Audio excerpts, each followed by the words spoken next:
Namaste. Welcome to my podcast. It's Guru Purnima today, so sabko Guru Purnima ki shubhkamnaएं. And I couldn't have chosen a better day to discuss the subjects I'll be covering on this podcast. What is it to be a Hindu? If you are a Hindu, have you ever given it a thought? Every time we hear this line, "Arey yaar, Hinduism is a way of life." But what way of life? I mean, even Bin Laden had a way of life. Even Hitler had a way of life. It was not ideal, but they had a way of life. Sometimes I feel after quantum mechanics, the toughest problem for Indians at least would be giving a satisfactory answer to this question itself. Personally, as a Nirishwarvadi who firmly places himself in the Hindu pantheon, I myself have always pondered about this question. This question has multiple answers.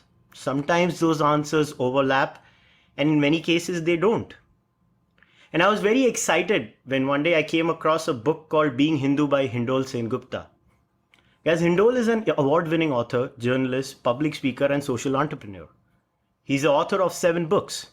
He's the youngest ever and only Indian to be nominated for the Hayek Prize given by the Manhattan Institute in memory of the Nobel laureate economist F.A. Hayek. He's the youngest winner of the PSF Award for Public Service, which has also been won, among others, by the late Indian President Abdul Kalam. He's the founder of the not-for-profit Vaipol Trust. He was invited to present his research on Hinduism and technology at the 21st World Congress of the International Association for the History of Religion. He's an alumnus of the Australia-India Youth Dialogue. He won the 2015 grant to write a People's History of Indians in Australia and Australians in India.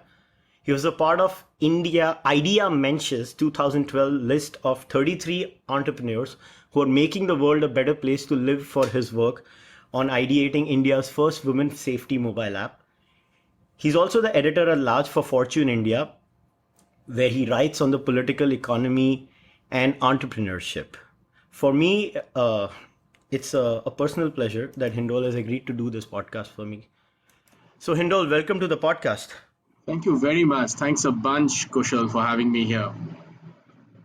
So now, Hindol, I'm going to start with the first question, which I believe is a very important question.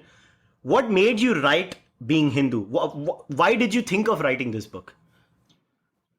I think all books that reflect on deeper questions like faith, religion, are tied to questions of identity. And I think this book really, for me, is a personal journey in analyzing one part of my identity, which is my spiritual identity. People have multiple identities.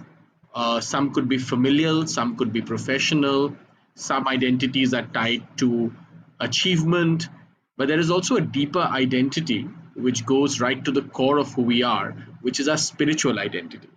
For some, that is tied to religion. For others, it may not be tied to organized religion. For me, it really began with this idea of, do I really know who I really am? And if I start peeling off all the layers that I'm a Bengali, I'm an Indian, I'm a journalist, I'm a writer, beyond all these things, beyond the fact that I'm the son to certain parents, the grandson to certain other grandparents, and so on and so forth, friend to so many people, is there a deeper identity that I possess? And if that identity is related to a religion, then why should it be related to a religion? And to me, the answer that I'm a Hindu because my parents or grandparents or their parents were Hindu was not an adequate answer. I wanted a deeper answer than that. And I decided to write a book, try and explore this question, therefore being Hindu. All right. You start the book obviously by a beautiful narration of how you grew up and you were a student in a Protestant school. Now, and you narrate in the initial parts about how you were singing. How there is the I like to use the word soft proselytization that happens. Or so what was it like being a Hindu? Like, obviously you were a heathen in theological terms, getting educated over there. So what was that experience like? I think it was a very interesting experience because I have to say that I'm very grateful to what my school has given me, because I am who I am largely because of that education. But also, I think I was clear-eyed enough to see problems within that structure. Every structure, you would understand, has its problems, and that structure had a problem of telling very young and impressionable minds every day that perhaps the faith or faiths that they belonged to was not adequate. In fact, it was completely inadequate and unscrupulous.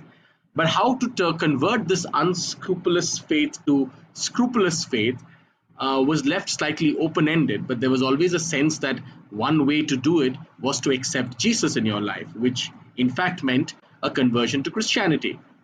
Though it was never spelt out in those terms, but I think the impression was quite clear.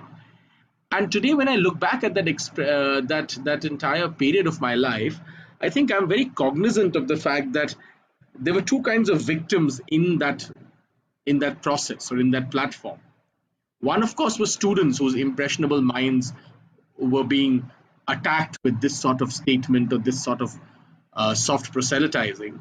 But the other, I think, were the pastors and preachers themselves, because most of them were very ordinary Indians from ordinary backgrounds who essentially had seen the process of Christianity and engaging with this church as a lucrative professional upliftment of their careers.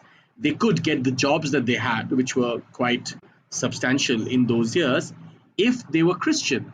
And I think many of them took that route. And I'm not even sure that all of them really believed every word that they were preaching. They were doing it almost as professional rhetoric, so to speak. And therefore, I think I have the empathy of understanding that there were really two kinds of victims in that situation. That's fascinating. In a way, you are right that it is the failure of the Indian state too, in a way, that we've not been able to, generate sufficient jobs in that sense, that people had to look for a conversion of faith or their conversion to another religion to actually find a job. It's kind of sad. I think I'm very clear headed about this question, and a lot of people get defensive about it, but I don't think I am defensive. The moot point here is that if there were very good jobs that Hindu society could have provided, then the question of conversion perhaps wouldn't have occurred in the minds of many of these people. But the point is, in a system where the best schools were schools that were either Catholic or Protestant, and the Protestant ones being newer and with more money were more aggressive, in a system like that, where there were very few other jobs in a communist state to be had, you cannot really blame people. I think the great failure of Hindu society, if there is one, has been a failure of getting their message across. I have been reading with interest this wonderful book written by this scholar of science and theology called Islam and Science.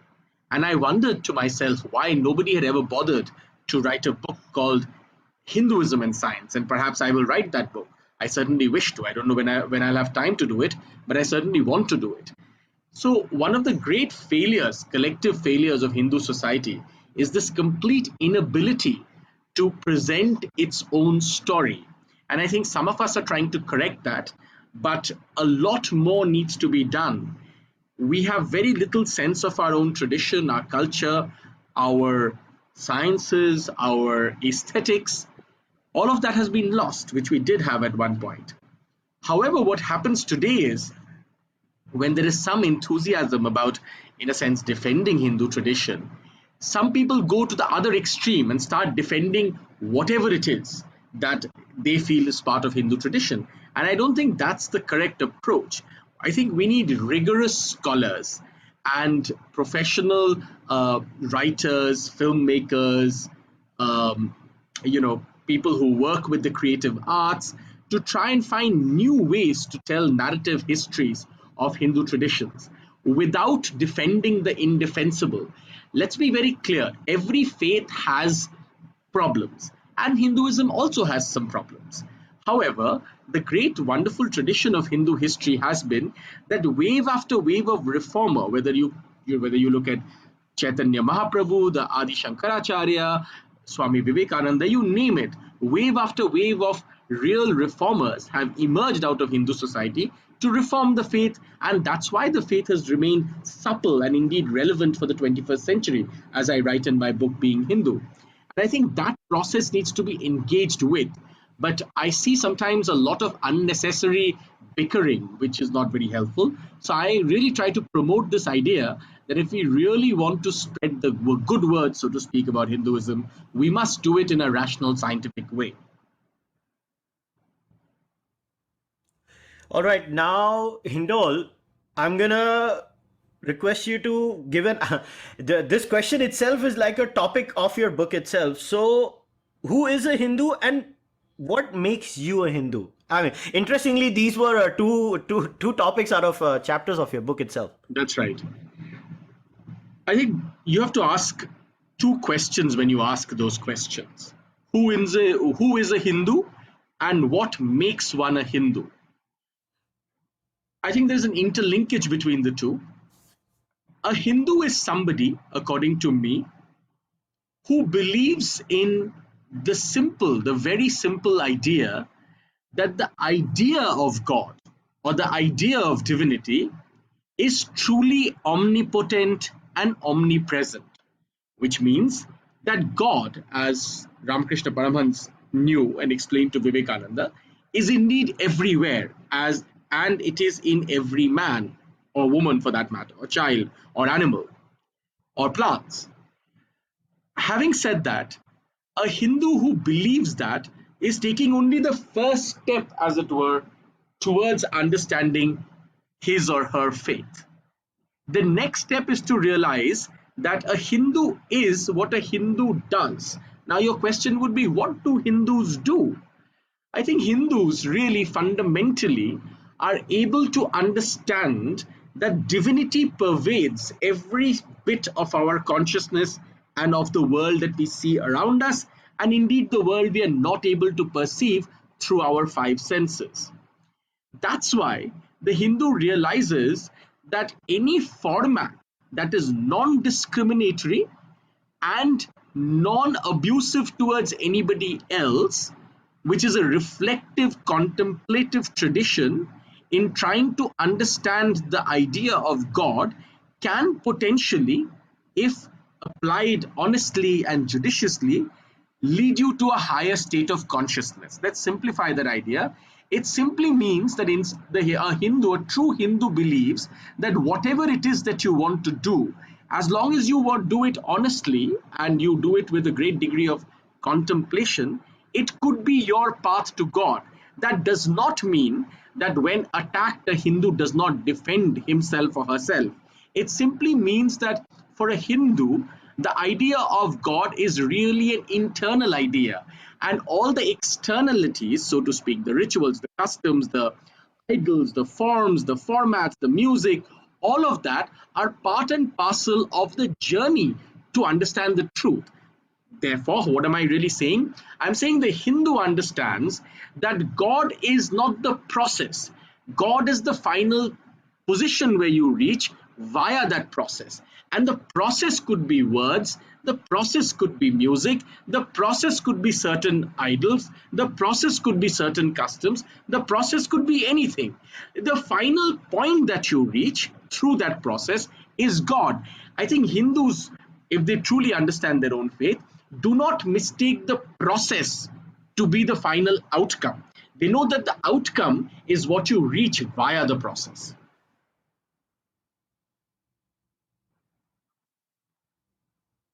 All right, now, in your book you do mention about this also, that you could be an atheist or and still be a Hindu, because we were talking about God just now. So, like, I'll talk about myself. I'm someone who does not look at. Well, I don't know. I don't know how to put the right word, because I dislike the word atheist for myself personally, because I don't consider myself to be an atheist. I consider myself to be an Nirishwarvadi, but I'm a Nirishwarvadi who still goes to a temple too, or during festivals. But I don't see the divinity in that. I see culture in that. So for me, personally, I have always found the the Hindu way to be more towards karma and less towards an obsession with an external god. So, what are your views on that per se? But there is no external God. Yeah, There is only you. because that's exactly what I'm trying to say. So, but And that external God, whatever you're seeing, is yeah. only a reflection of somebody's idea of God. That's why Hindus have no quarrel with various representations of God, because it is only the reflection or representation of that particular individual who imagined God in that particular way. Because the Hindu has the wisdom to understand that that is not God, that is one impression of God. And culture could be a medium to understand one impression or go via one impression to the idea of God. It's like asking, what is the truth, right? The, the truth is everywhere.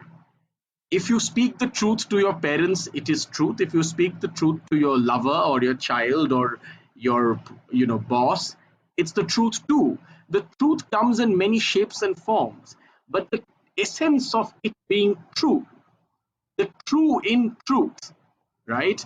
Like the divine in divinity, is not in the process, is not in the it is not in the process of speaking the truth, because the what is true is already within truth, if you know what I mean. The process of speaking the truth is only a manifestation of that true in the truth. So it's the same with divinity. When you go to a temple, you see only one form or one imagination, if I may say so, of the idea of divinity. Maybe somebody like you does not need that impression. Maybe they see divinity in somewhere else. And to go back to your first question in this part, atheism. Let's take atheism. What is atheism? Any belief, right? Atheism is the belief that there is no God, right? Any Mhm. belief contains within itself a sense of the or perception of the truth. You are an atheist because you believe that the truth is that there is no God, right? The moment, I honestly, the atheism for me is just a negation. It's a negation of a set of beliefs of someone. It doesn't stand per se for anything by itself, but to be then honest. if that be true, then you are even closer to the Vedic idea or the Upanishadic idea of God, which is neti neti, not this, not this. Once you start to eradicate, and that is why I find Hinduism so enlightening, you can make any argument using all arguments have been subsumed in Hinduism. So you say it is a negation. Fine, wonderful. So what is a negation? A negation is that you will say, I want to start negating things that are not God. Let's not begin with what is God. Let's begin with what is not God. So then you will say, Mhm. this temple is not God because it's only culture. Then you will say, this ritual is not God because it's only superstition. Then you will say, this action is not God because it's merely custom, right? After you say not this, neti, neti, right? Not this, not this, not this. When you come to the end of saying not this, what remains behind is God. So you Neti can, neti. yes, and you therefore you can use the process of negation too, if that works for you best, to arrive at the same conclusion. And you will arrive at the same conclusion that another friend of yours in Bombay might arrive by arriving at the doorstep of Siddhi Vinayak and gazing upon the idol of Ganesha in that great temple, because darshan, or the idea of, remember, the Hindus don't go to a temple to worship, they go to a temple for darshan, which is the act of gazing upon one version of divinity. I think it's a very subtle but important definition. So you as an atheist could arrive at the same point as your friend in Siddhi Vinayak, just by negating everything, and when you are done negating everything that you wish to negate, what remains behind is God. Interesting. Now, the only difference would be in the semantics, but and that to me has always this in fact this answer has always been the answer that has kept me inside the Hindu pantheon, and it's very important. And the reason why I bought the I got this question into our conversation, and you have touched upon this, I think, 2 or 3 times in the book itself when you mentioned the whole atheistic pantheon, and you talk about the Nasadiya Suktam, where the Vedic Suktam itself, is full of doubt. But doubt is a wonderful thing. Remember, since you mentioned Guru Purnima right in the beginning, we should remember today that Vivekananda himself began with doubt. I think in Guru Purnima, it's important for Hindus and indeed non-Hindus to remember that perhaps the greatest question ever asked to a guru by a potential disciple is Vivekananda to Ramakrishna Paramhans when he asks, "Have you seen God?" What a wonderful question that is. And Ramakrishna Paramhans effortlessly turns to him and says, "But of course I've seen God." And then he asks, "But can you show me?" And he says, "But of course I can show you. I see God like I see you. I see him every day." So that certitude, I think, does not come from rigidity. You see, I think the interesting thing to understand in Hinduism is that, unlike many other faiths, certitude in Hinduism is arrived at via doubt. Whereas in many other faiths, certitude is arrived at by structural rigidity. What do I mean by that? I mean, certitude in many other religions is arrived at by saying the truth is confined in between the two covers of this book, and the truth is nowhere else. This and only this is the truth, and anything that is not here is not the truth. Whereas in Hinduism, we arrive at certitude via doubt. Hinduism says every doubt that you can express is only a manifestation of certitude, because when your doubt gets clarified, you will arrive at the same conclusion that people who arrived at it via pure bhakti or devotion is also arriving at the same point. So there is no difference. And I'm really glad you've mentioned Swami Vivekanand here, because I also wanted to talk to you about your latest book, The Modern Monk. Yes. And so this kind of, this topic itself, I think you have used this in both the books. You've mentioned this in a smaller summary in Being Hindu. Yes. And obviously you use the same story and you elaborated a lot more in The Modern Monk. So at least for me, Swami Vivekanand has played a huge role, because as a child, growing up, my father had all the volumes and speeches of Swami Vivekanand, and this was kind of one of the few things that was forced by my dad, ki ye padho, ye sache Bharatiya hain. So, and I was really glad when I came across your book and I read it, and I have to congratulate you on a fantastic book. You have really done a great job, and I wanted to touch a few aspects of that too.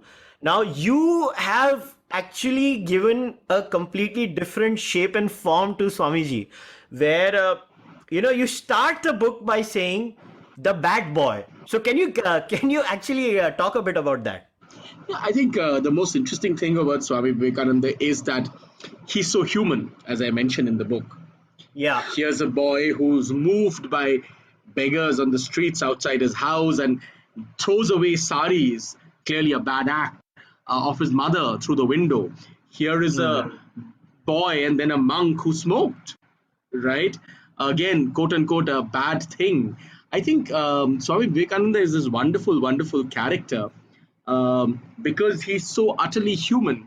He has all our failings and yet is able to show us consistently that we can, if we want to, rise above our failings to a greater consciousness. And I think that's the great importance of Swami Vivekananda. Just to put Swami Vivekananda as a two-dimensional cutout of divinity would be to really restrict and deny him the complexity and the wonderful luster that he gets from that complexity. I think that would be to do injustice to Swami Vivekananda. I think the more wonderful thing to do is to understand how human Swami Vivekananda was and how he had many human failings, but was able to consistently rise above that human failing or human failings to show us a greater, deeper, more resonant, more lustrous divinity.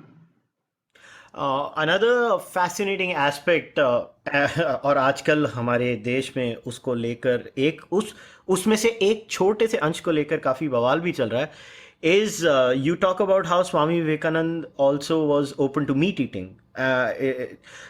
Can you touch a little bit on that aspect too? Well, he was certainly not vegetarian. I mean, there is no doubt about that. He was certainly meat eating.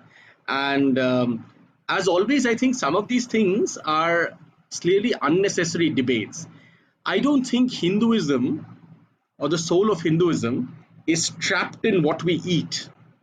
It really isn't. I don't think it's true.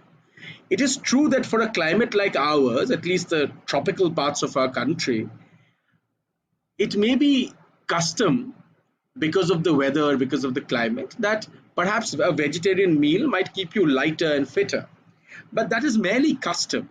I don't think the soul of Hinduism is in what we eat and what we don't eat. And I mentioned that clearly in the book. In fact, Vivekananda himself says, and he's quite annoyed about it, that we have dragged our religion into the kitchen. And he says, we are not tantrics or puranics or Vedantics these days. We are don't touchists because we have all got trapped in rituals of don't touch this and don't touch that. So I don't think it should be controversial at all that Swami Vivekananda was certainly not vegetarian. And what he ate or did not eat is really, to me at least, is irrelevant. And of course, people who want to debate that are free to debate it, but to me, it's irrelevant. No, and another fascinating aspect of the whole meat eating concept was not only that. Again, this small anecdote, you just touched upon Swamiji's comments on rituals and the obsession about rituals. Now you touched this.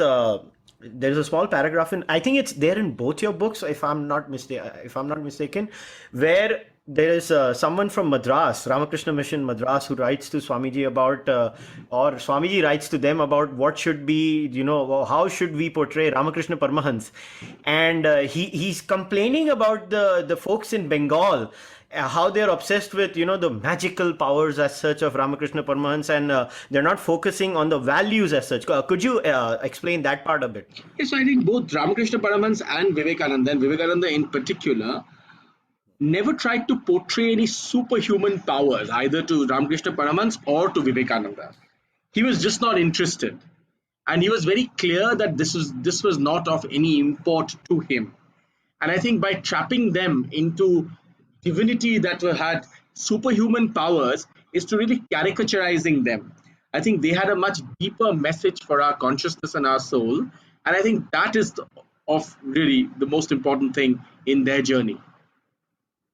It's very important, and you've done such a nice job of humanizing Swami Vivekanand. I mean, there's such a huge aspect of your book where you talk about his financial struggles. I mean, and here's a man, हम बचपन से बड़े होते हैं, and we look at him, Swami Vivekanand, he must be larger than life, वो ये होंगे, वो होंगे.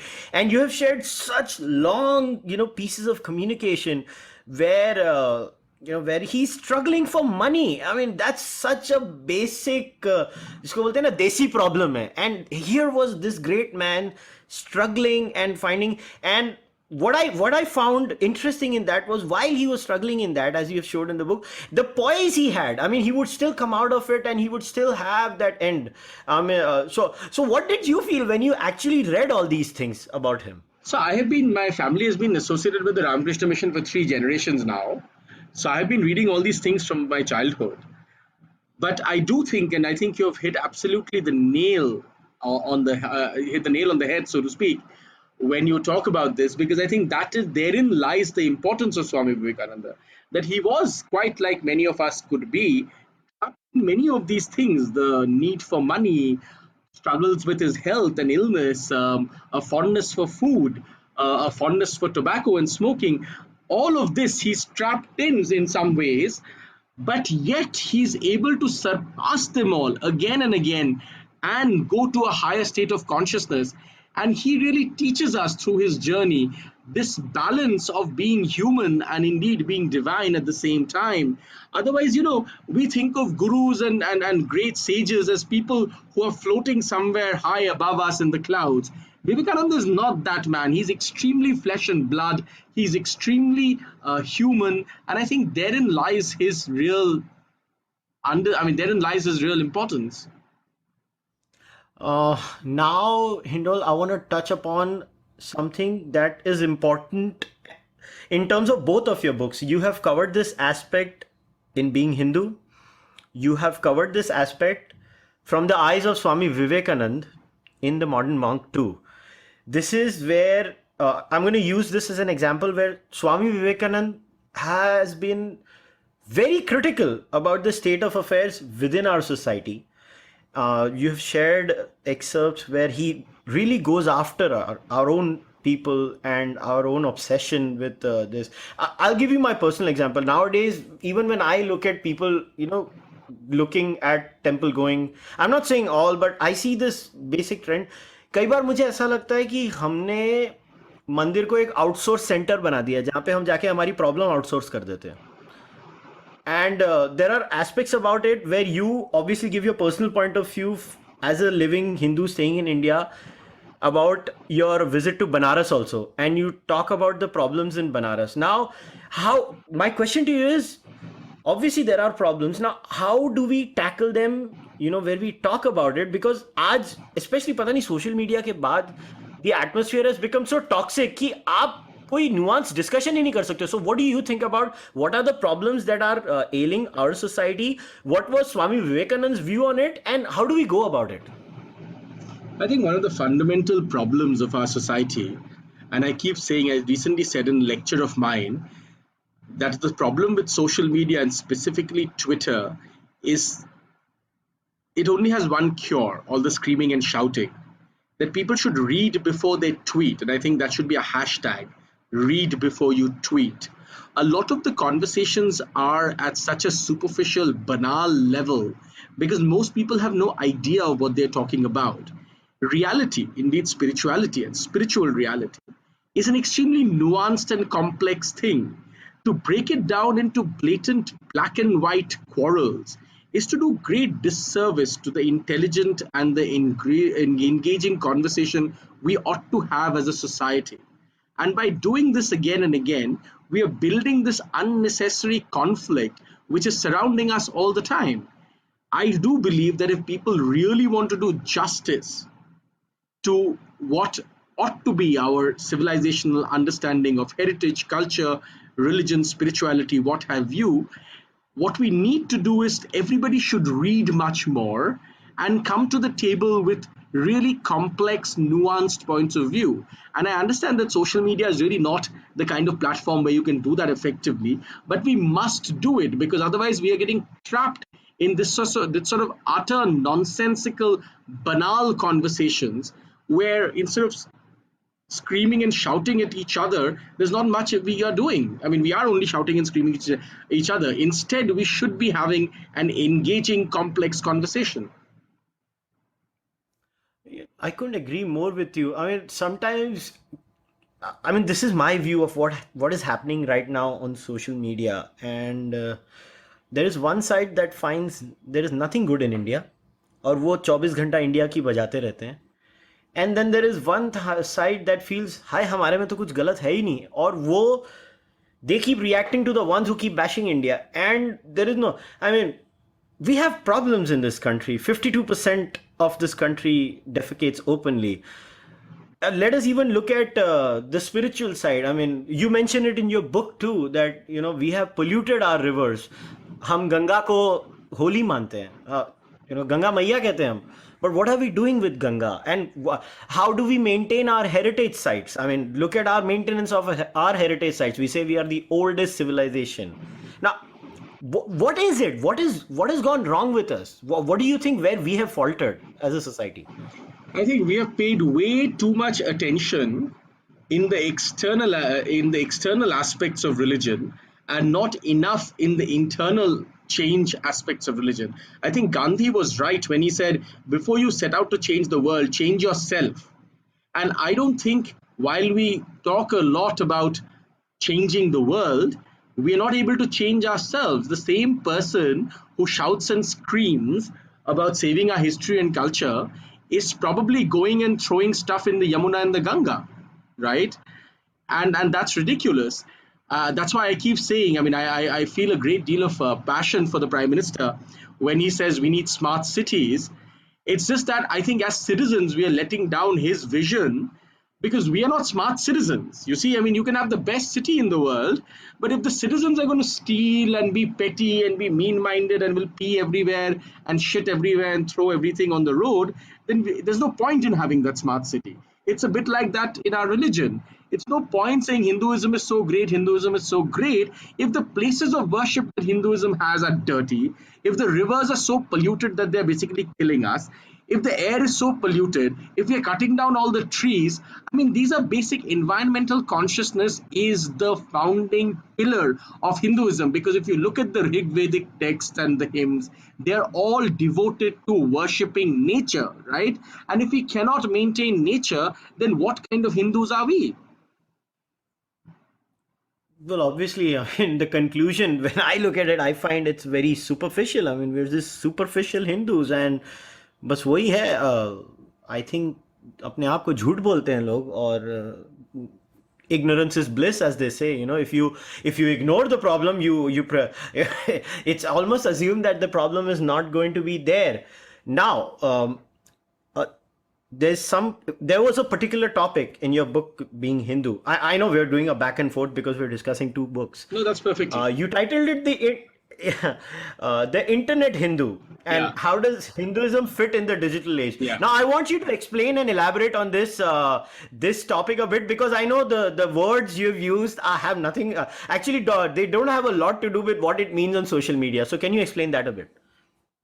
Yes, so I think on social media, this term was captioned or created to basically say that the people who speak for Hinduism on the social media or on the internet, they are all basically trolls, essentially.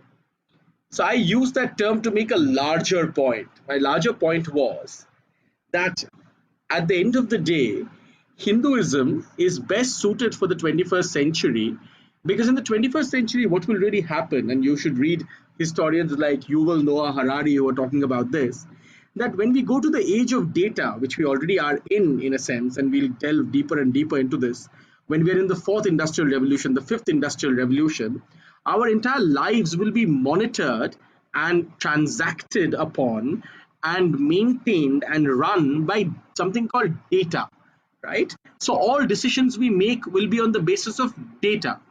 However, the only way we can maintain sanity and indeed independence of thought in a world like this, which is predetermined for us.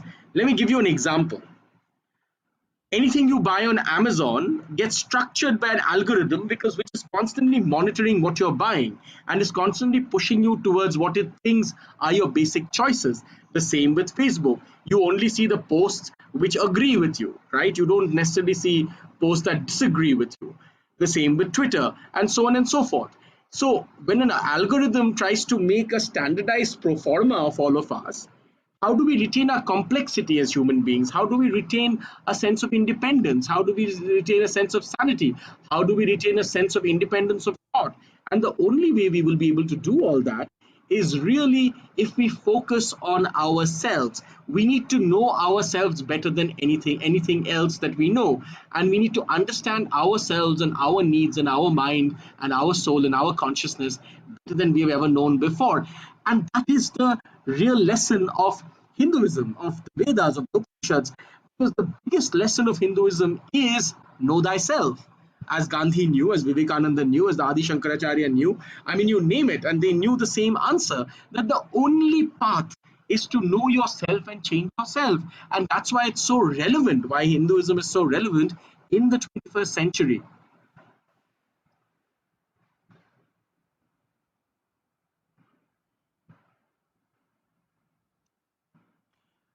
Now, I wanted to end my podcast by asking you a question. Although this is not really in your book, The Modern Monk, but I really wanted to know your perspective. So, in the process of writing this book, obviously you must have researched thousands of pages of the writings of Vivekanand. How do you think Swami Vivekanand would have fared in today's social media, internet crazy, chillam chilly world? I think he would definitely be on Twitter. And he You would have think so? interesting. Yeah, I think he would have interesting things to say. Look, I think Swami Vivekananda is very interesting because he's able to constantly, if you look at his journey, be interested in modernity. I think that's why I call the book also The Modern Monk. You see, Hinduism is one faith which has never had a problem with modernity. I mention in my book that there is no parallel in Hinduism to, for instance, Galileo's trials, right, where he says that he knows and understands that it is really the earth that revolves around the sun and not the other way around, and which is considered blasphemous, right? However, Hinduism doesn't has never had a problem with things like that. Hinduism has never had a problem with science. Hinduism has never had a problem with Darwin's theory of evolution. I mentioned that in my book. Vivekananda talks about it. In fact, Vivekananda embraces the theory of evolution as the most natural thing, much before many people, many worthies in even in the sciences in the West.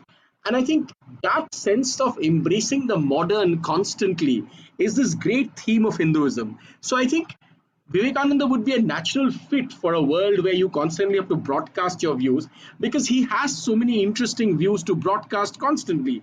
And I think he would be one person, because he's not shy of calling a spade, who would be able to take on a lot of the ridiculous things that are said in the name of Hinduism today. He would be able to take on the detractors, and he would be able to take silly people who say silly things and believe they're defending Hinduism. And I think Swami Vivekananda is really aptly fit for our modern age, because he, quite like the essential spirit of Hinduism, is an extremely modern person. He's able to embrace modernity consistently and use it effectively. And I think look at Swami Vivekananda's history, right? He's interested in shipbuilding, armament making, you name it, in food in different parts of Europe. He's constantly engaging with modernity. And I think that in that he really reflects the true spirit of Hinduism. And I think because he reflects the true spirit of Hinduism in that manner, he would find himself utterly and completely and compellingly at home today in our spirited world of the social media. And he would make perfect use of the social media to ensure that his message, and the message of Hinduism gets across powerfully. I couldn't have ended this better, Hindol. So, guys, I'm gonna insist that each and every one of you who's listening to this podcast buy both these books. I'm gonna leave a link on where you can go and buy these books on the description. In the description of the podcast. Hindol, thanks a lot for doing this, and thanks a lot for writing these two books. I think we needed them. Thank you very much. I'm so glad you enjoyed them. I'm really grateful to you. And thank you for your time, for doing this podcast with me. I've had a great time talking to you. And thank you for liking the book. I had a great time writing them. And I'm really enjoying the fact that some people like yourself have enjoyed them so very much. Take care, Hindol. Thank you. Bye-bye.